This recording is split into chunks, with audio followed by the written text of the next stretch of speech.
नमस्कार, मैं हूं आप सभी के साथ महिमा पांडे और आप देख रहे हैं न्यूज़ 24/7। गृह एवं जेल मंत्री डॉक्टर नरोत्तम मिश्रा ने सोमवार को दतिया में अपने विधानसभा क्षेत्र के लगभग आधा दर्जन ग्रामीण इलाकों का दौरा करते हुए लाडली बहनों को स्वीकृति पत्र प्रदान किया।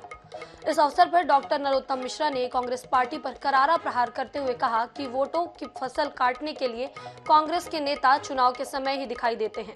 गृह मंत्री डॉक्टर नरोत्तम मिश्रा ने कहा कि 15 साल में मध्य प्रदेश में उन्होंने एक डकैत पैदा नहीं होने दिया। गृह मंत्री ने कहा कि हमने दतिया में शांति और सुरक्षा प्रदान की है।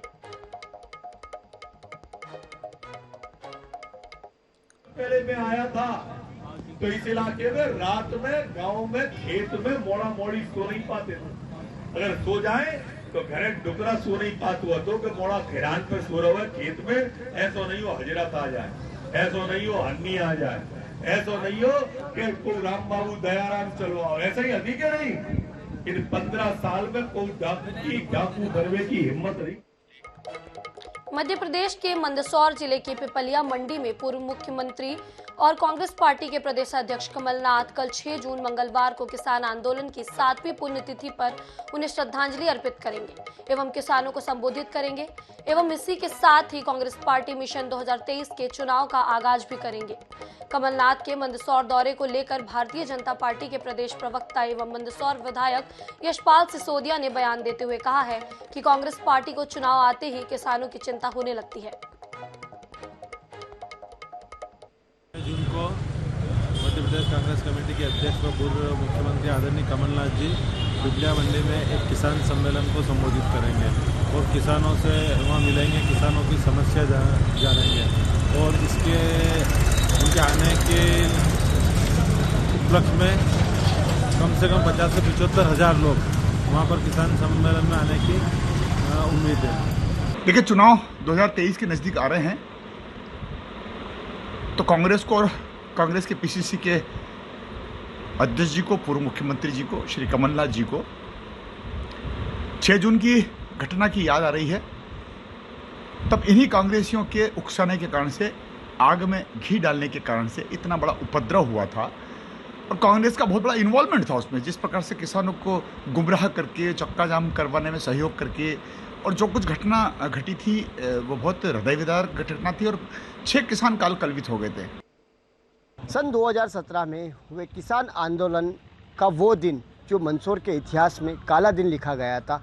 किसान आंदोलन कर रहे 5 किसानों की यहाँ पर गोली मारकर हत्या कर दी गई थी, जिसके बाद यहाँ पर कांग्रेस पार्टी के राष्ट्रीय अध्यक्ष राहुल गांधी ने एक विशाल आम सभा को संबोधित किया था। उसके बाद से कहीं न कहीं 2019 में कांग्रेस पार्टी ने प्रदेश में सत्ता हासिल करी थी। मगर अब 2023 के चुनाव से पहले कमलनाथ जी का पिपलिया मंडी की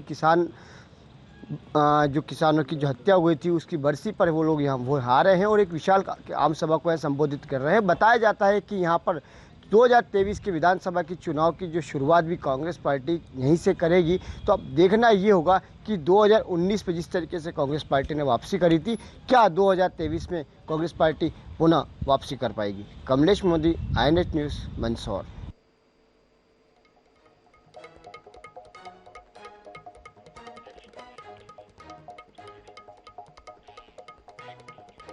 मध्य प्रदेश में होने वाले विधानसभा चुनाव के लिए आम आदमी पार्टी ने कमर कस ली है।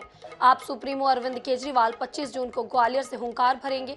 आपके अंचल में होने वाली महारैली की तैयारी के सिलसिले में ग्वालियर पहुंचे आपके प्रदेश सह प्रभारी और पंजाब के विधायक शहरी कालसी ने मीडिया से कहा कि बीजेपी कांग्रेस के कई बड़े नेता उनके संपर्क में हैं और अच्छे लोगों के लिए आम आदमी पार्टी के दरवाजे खुले हुए हैं। आगे आगे देखिए होता है क्या, कुछ बड़ा होने वाला है जो अरविंद केजरीवाल सुनाएंगे। केंद्रीय मंत्री ज्योतिरादित्य सिंधिया के गढ़ ग्वालियर अंचल आम आदमी पार्टी के सुप्रीमो अरविंद केजरीवाल 25 जून को ग्वालियर में आयोजित महारैली में शामिल होने पहुंच रहे हैं। उनके साथ पंजाब के मुख्यमंत्री भगवंत मान भी इस महारैली में मौजूद रहेंगे। महारैली की तैयारी में जुटी आम आदमी पार्टी लोगों को घर घर जाकर पीले चावल दे रही है। शुरू से ही अरविंद केजरीवाल जी आम आदमी पार्टी आवाज उठाती रही है। जो दिल्ली में लोकतंत्र का उन्होंने लोगों की आवाज को दबाने की कोशिश की है। जैसे माने जो सुप्रीम कोर्ट ने आदेश दिए कि वहाँ के मुख्यमंत्री अपनी मर्जी से अधिकारी भी लगा सकते हैं, लेकिन बीजेपी सुप्रीम कोर्ट के आदेश भी मानने को तैयार नहीं। सो लोगों की आवाज़ को उठाने के हित में हरियाणा में भी रैली हो रही है और ग्वालियर की धरती पर भी वो रैली की जा रही है। भोपाल में 66वीं राष्ट्रीय शालेय क्रीड़ा प्रतियोगिता की धूम शुरू होने जा रही है। School game federation of India द्वारा 6 से 13 जून तक दिल्ली, भोपाल और ग्वालियर जिलों में इस प्रतियोगिता का आयोजन किया जाएगा। प्रतियोगिता का शुभारंभ मंत्री यशोधरा राजे सिंधिया और स्कूल शिक्षा मंत्री राज्य मंत्री इंदर सिंह परमार की मौजूदगी में होगा।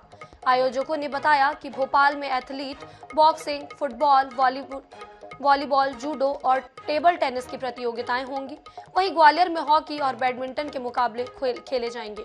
14 खेल दिल्ली, 4 भोपाल और 2 खेल ग्वालियर में आयोजित होंगे, जिससे 5000 से ज्यादा स्कूली खिलाड़ी शामिल होंगे।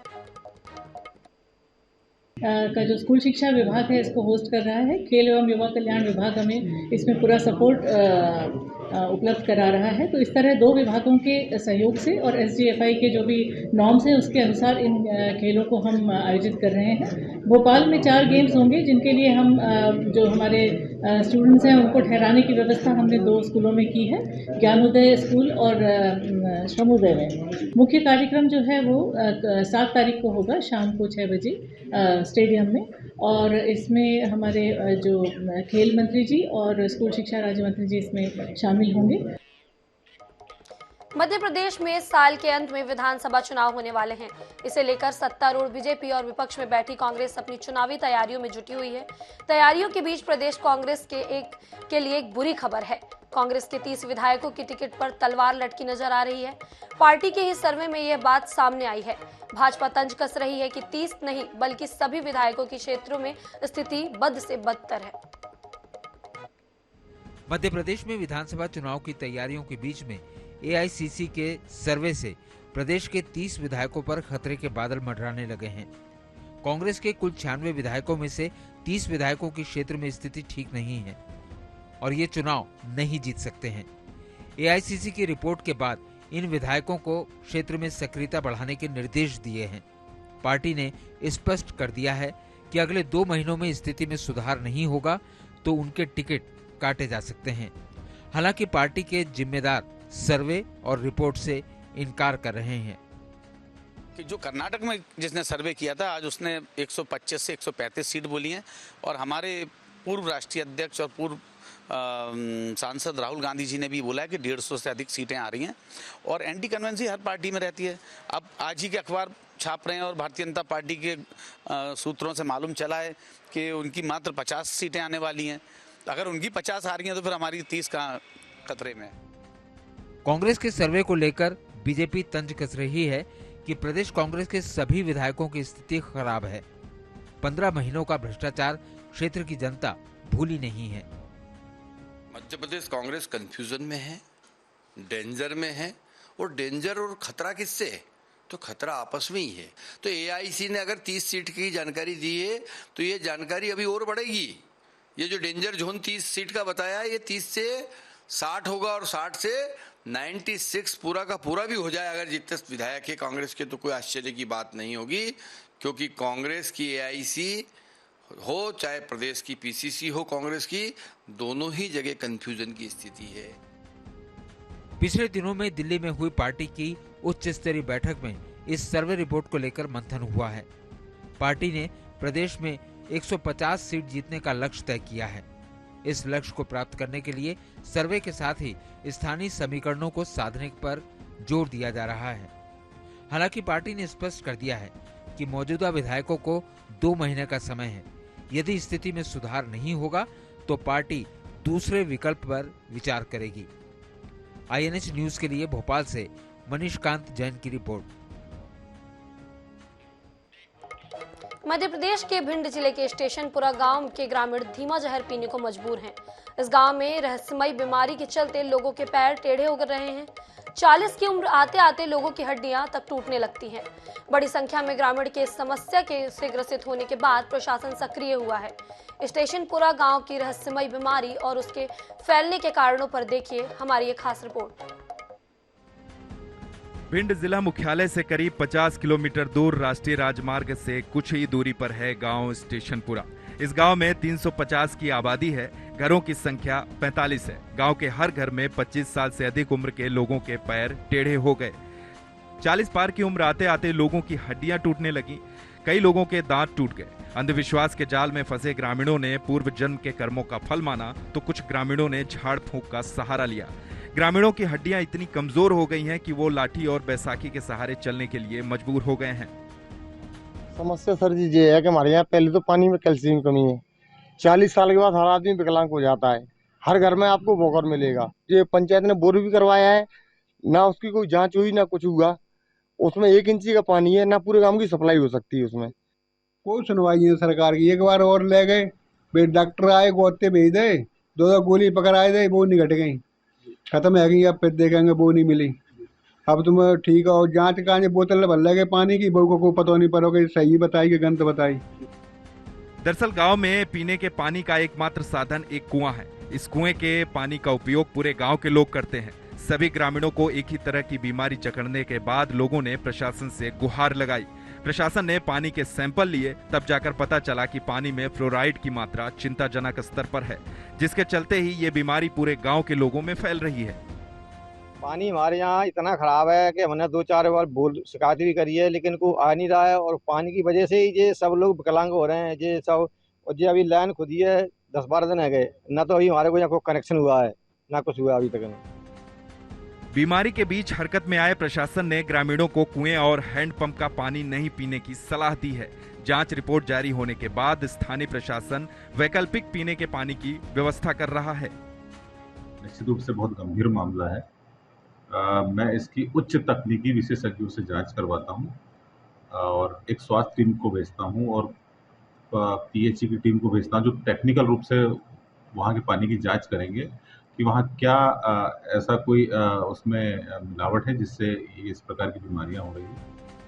पीने के पानी की रिपोर्ट आने के बाद प्रशासन ने वैकल्पिक पीने के पानी का इंतजाम करना तो शुरू कर दिया, लेकिन जो ग्रामीण फ्लोराइड की मात्रा ज्यादा होने से बीमारी से ग्रसित हो गए हैं, उनकी चिंता प्रशासन नहीं कर रहा है। INH न्यूज के लिए भिंड से शुभम जैन की रिपोर्ट। पन्ना में लू लगने से भगवान जगन्नाथ भी बीमार पड़ गए हैं। अब 15 दिन तक उनका इलाज चलेगा, जिस वजह से मंदिर के पट को बंद कर दिया गया है। बता दें, पुरी की तर्ज पर मंदिरों की नगरी पन्ना में भगवान जगन्नाथ स्वामी जी की रथ यात्रा का कार्यक्रम बीते 150 सालों से आयोजित किया जाता है।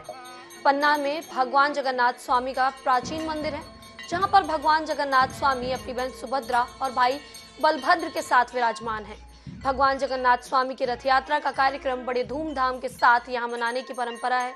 मान्यताओं के मुताबिक रथ यात्रा के पहले भगवान लू लग जाने से बीमार पड़ जाते हैं। भगवान जगन्नाथ स्वामी को धूप में स्नान कराने से लू लग जाती है, जिसके चलते वो बीमार हो गए हैं। जय भगवान जगन्नाथ स्वामी जी का मंदिर है। आज यहाँ मंदिर में स्नान यात्रा कार्यक्रम मनाया गया। भगवान गर्भगृह से निकलकर बाहर स्नान के लिए गए। भगवान बलराम जी, सुभद्रा जी बहन और कृष्ण भगवान को लेकर बाहर स्नान के लिए गए। वहाँ 1000 छिद्र वाले घड़ों में जड़ी बूटियाँ और सब्जियाँ डालकर भगवान के स्नान कराए गए। आज स्नान यात्रा है। स्नान यात्रा के बाद 15 दिन के लिए कपाट बंद रहेंगे। अपन देसी भाषा में लोग ये कहते हैं कि भगवान बीमार पड़ गए, लेकिन उनका अवतरण दिवस होता है। आज के दिन भगवान नहाने के लिए आते हैं। चूँकि लपट का समय है, गर्मी का समय, तो भगवान नहाने के लिए निकलते तो उनको लपट लग जाती है, लू लग जाती है, जिस वजह से वो 15 दिन बीमार रहते हैं। मंदिर के पट बंद हो जाते हैं 15 दिन के लिए और हमको दर्शन नहीं।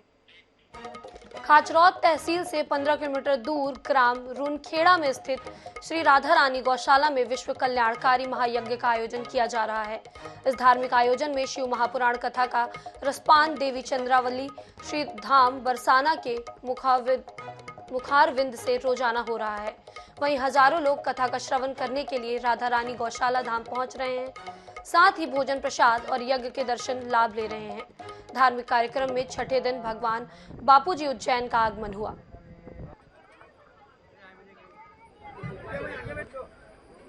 तो पता चला रिद्धि और सिद्धि हमारा ध्यान भटका रहे, इसलिए विवाह हो रहे हैं। आप हम प्रेम से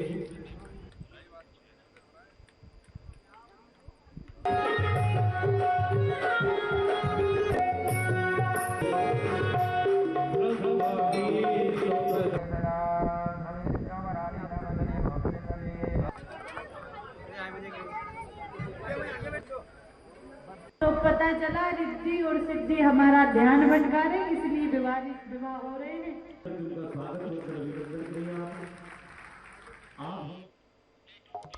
अब बड़ी खबर बालाघाट से, जहां सीएम शिवराज सिंह का बालाघाट दौरा आज।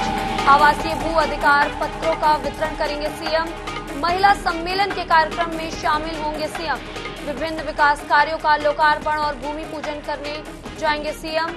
मुख्यमंत्री जन सेवा अभियान के अंतर्गत स्वीकृति पत्रों का वितरण भी करेंगे सीएम शिवराज।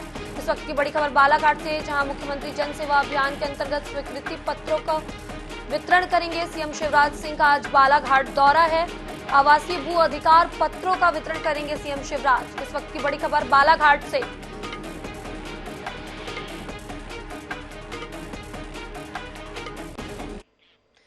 कटनी के विजय राघवगढ़ में श्री हरिहर तीर्थ बनाने जा रहे, जिसको लोग लेकर पूर्व मंत्री और बीजेपी विधायक संजय सत्येंद्र पाठक और फिल्म अभिनेता आशुतोष राणा के भोपाल में बताया कि विजय राघवगढ़ के राम राजा पर्वत पर चारों धाम की प्राकृतिक और 12 ज्योतिर्लिंग के मंदिर, 9 देवियों के मंदिर, बृहद विराट स्वरूप की प्रतिमा सहित बड़ा तीर्थ स्थल बनाया जा रहा है।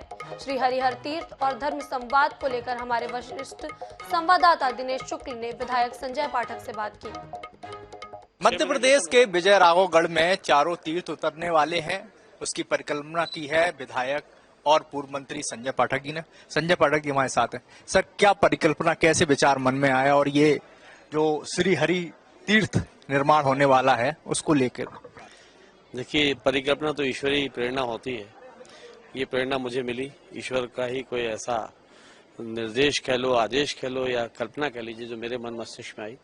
क्योंकि जब भी मैं घूमता था तो हमारे क्षेत्र में और मध्य प्रदेश के भागों में जहां मैं निवास करता हूँ, आसपास के 2-4 जिलों में बहुत ज्यादा संपन्नता नहीं है, एवरेज संपन्नता है। किसी से पूछो कि आपने 12 ज्योतिर्लिंग के दर्शन किए तो बोलते नहीं, 1 गए थे, 2 गए थे, 3 गए हैं।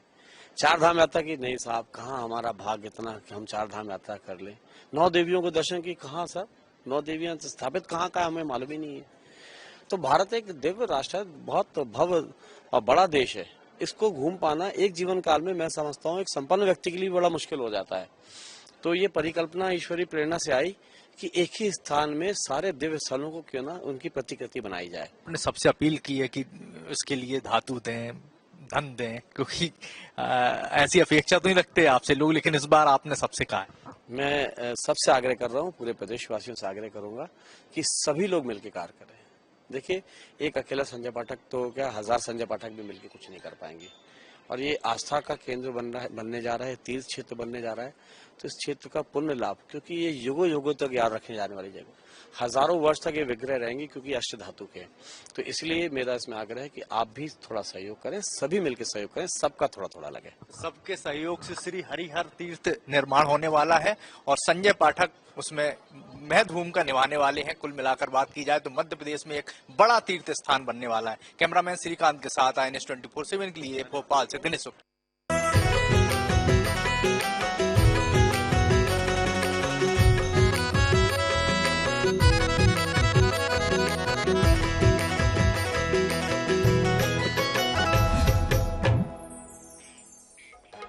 'छत्तीसगढ़ में भूपेश सरकार ने सस्ती दरों पर और आसानी से सोलर बिजली प्रदान करने के लिए एक बड़ी पहल की है। भूपेश सरकार ने बिजली संबंधित समस्या से निजात पाने के लिए मोर छत मोर बिजली योजना लागू की है। इस योजना से छत्तीसगढ़ में सोलर पैनल से बिजली उत्पादन को बढ़ावा मिल रहा है। देखिए इस खास रिपोर्ट में।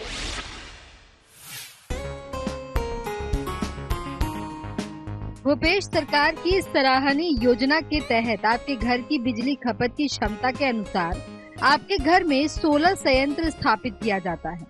छत्तीसगढ़ में लगभग 300 लोग इसका लाभ ले रहे हैं, जिससे 56 मेगावाट बिजली उत्पन्न हो रही है। घरों में आवश्यकता अनुसार 2 से लेकर 5 किलोवाट तक के संयंत्र लगते हैं। ये संयंत्र सीधे मेन ग्रिड से जुड़े होते हैं। सोलर पैनल से घर में उपयोग के पश्चात बची बिजली सीधे मेन ग्रिड में चली जाती है। लगभग 100 स्क्वायर फीट की जगह पर 1 किलोवाट का सोलर संयंत्र लगता है, जिसकी लागत करीब 40 से 45 हजार रुपए आती है।